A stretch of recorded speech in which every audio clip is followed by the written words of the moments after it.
అందరికీ నమస్కారం. అసలీ ప్రపంచంలోనే అత్యంత కాంప్లెక్స్ ఇంకా చెప్పాలంటే అడ్వాన్స్డ్ మెషీన్ ఏది అని అడిగితే ఏం చెప్తాం? అది ఎక్కడో లేదు, మనలోనే ఉంది.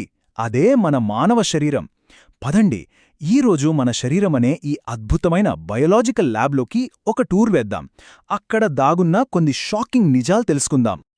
సరే, ఈ ప్రశ్నతోనే మన ప్రయాణం మొదలుపెడదాం. మన శరీరం నిజంగా అంత కాంప్లెక్స్ మెషినా? ఈ విషయం గురించి మనం పూర్తిగా తెలుసుకున్నాక బహుశా మన శరీరాన్ని చూసే పద్ధతే పూర్తిగా మారిపోతుందేమో. చూద్దాం. సరే, మన ఈ బయోల్యాబ్లో ఫస్ట్ డిపార్ట్మెంట్కి వెళ్దాం. అదేంటంటే మన మెదడు. ఇది మన బాడీ మొత్తానికి కంట్రోల్ యూనిట్.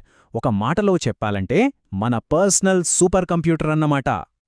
60,000. ఏంటి నంబర్ అనుకుంటున్నారా? మన మెదడు. అవును, మన బ్రెయిన్ ఒక రోజులో జనరేట్ చేసే యావరేజ్ థాట్ సంఖ్య ఇది. అంటే ఆలోచించండి, మన మెలకువగా ఉన్న ప్రతి నిమిషం మన బ్రెయిన్లో పదుల కొద్దీ కొత్త కొత్త ఆలోచనలు పుట్టుకొస్తూనే ఉంటాయి. అయితే ఈ ఆలోచనలన్నీ కేవలం గాలిలోంచి రావు. వాటి వెనక అసలైన ఎలక్ట్రికల్ ఎనర్జీ ఉంటుంది.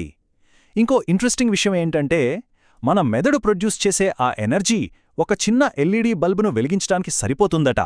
అంటే మన తలలోనే ఒక చిన్న పవర్ సోర్స్ 24/7 పనిచేస్తూ ఉందన్నమాట. కానీ ఇక్కడే ఒక విచిత్రమైన ప్రశ్న వస్తోంది. మన శరీరంలో ఎక్కడ నొప్పి వచ్చినా దాన్ని ప్రాసెస్ చేసేది మన మెదడే. కాని విచిత్రంగా మెదడుకి మాత్రం నొప్పి తెలీదు. ఎలా సాధ్యమిది? భలే పజిల్లాగా ఉంది గదూ. దీనికి సమాధానం చాలా సింపుల్, కాని చాలా ఆశ్చర్యంగా ఉంటుంది. ఎందుకంటే మన బ్రెయిన్లో అసలు పెయిన్ రిసెప్టర్లు అనేవే ఉండవు. అంటే నొప్పిని గ్రహించే సెన్సార్లు అక్కడ లేవనమాట. అందుకే బాడీ మొత్తం నుంచొచ్చే పెయిన్ సిగ్నల్స్ని అది చదవగలదు, కాని దానికి సొంతంగా నొప్పి అనేది ఫీల్ అవ్వలేదు. ప్రకృతి డిజైన్లో ఇదొక అద్భుతం కదా. సరే, ఇప్పుడు మన బయోల్యాబ్లో నెక్స్ట్ డిపార్ట్మెంట్కి వెళ్దాం. మన పవర్ హౌస్, అదే మన గుండె. ఇది కేవలం ఒక ఆర్గన్ మాత్రమే కాదు, ఇది రెస్ట్ లేకుండా పనిచేసే ఒక పవర్ఫుల్ ఇంజిన్. మన గుండె ఎంత పవర్ఫుల్లో అర్థం కావాలంటే ఈ కంపారిజన్ చూడండి. మన గుండె ఒక్క రోజులో జనరేట్ చేసే ఎనర్జీతో ఒక ట్రక్ని ఏకంగా 32 కిలోమీటర్లు నడపొచ్చట. మన బాడీలో ఇంత పవర్ఫుల్ పంప్ ఉందని మనం అస్సలు ఊహించలేం కదా.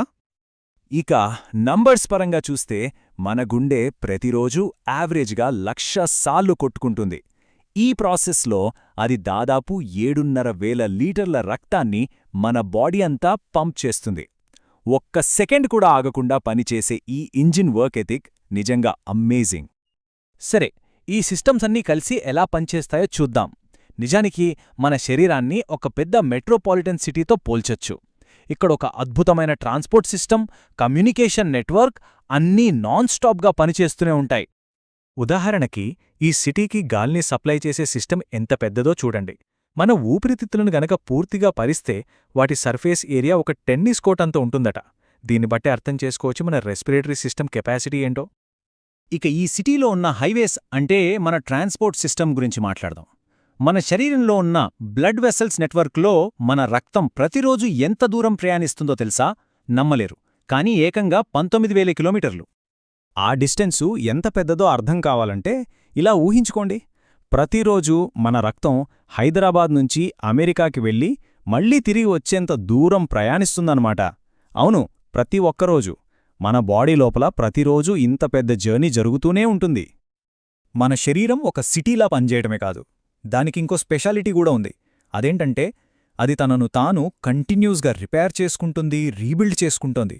ఇది మన బాడీలో ఉన్న మరో అద్భుతమైన క్వాలిటీ. ఒక ఎగ్జాంపుల్గా మన అస్థిపంజరాన్నే తీసుకుందాం. పుట్టినప్పుడు మన బాడీలో సుమారు 300 ఎముకలుంటాయట. కాని మనం పెద్దయ్యే కొద్దీ అందులో కొన్ని ఎముకలు ఒకదానికొకటి కలిసిపోయి ఫైనల్గా 206 ఎముకలకు సెటిలవుతాయి.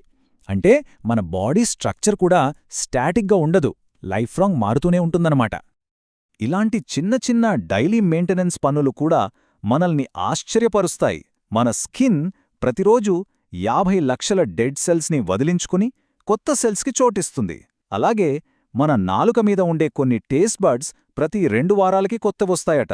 ఇదంతా ఒక అద్భుతమైన నాన్ స్టాప్ రీజనరేషన్ ప్రాసెస్.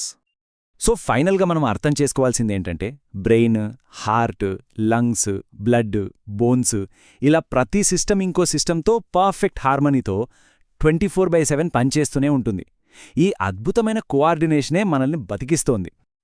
మనం ఇన్ని అద్భుతాలు తెలుసుకున్నాం కదా, కానీ ఇది just tip of the iceberg మాత్రమే. మన శరీరంలో ఇంకా మనం కనిపెట్టాల్సిన సీక్రెట్స్ ఎన్నో ఉన్నాయి. బహుశా ఈ యూనివర్స్లోనే అతి పెద్ద మిస్టరీ మన బయటెక్కడో లేదు, మన లోపలే ఉందేమో. ఏమంటారు?